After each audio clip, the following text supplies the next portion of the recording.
Time ஆயிடுச்சு, lunch இன்னும் ready ஆகலையா அப்படின்னு கேட்கும்போது 10 நிமிஷத்தில் இந்த ரெசிபி செஞ்சிடலாம். கடையில் கொஞ்சமாக எண்ணெய் ஊற்றி வெந்தயம், சோம்பு, கடுகு, ஒரு 4 பெரிய வெங்காயம் சாப் பண்ணி சேர்த்துருக்கேன். நல்ல பழுத்த பழமாக இருந்தால் செம்ம டேஸ்ட்டாக இருக்கும்.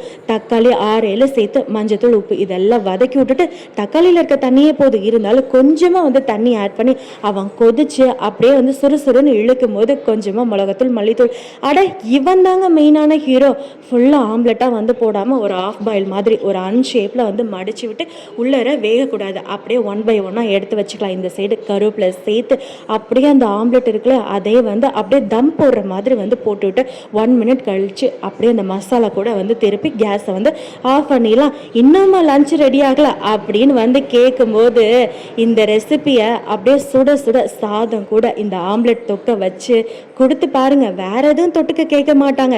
எக்ஸ்ட்ராவாக 1 டஜன் முட்டை வாங்கிட்டு வருவாங்க, இந்த ஆம்லெட் தொக்கு செஞ்சு கொடுன்னு கேட்டு. ஸோ இந்த ரெசிபியை கண்டிப்பாக செஞ்சு பாருங்கள். பிடிச்சிருந்தா சேனலை சப்ஸ்கிரைப் பண்ணுங்கள்.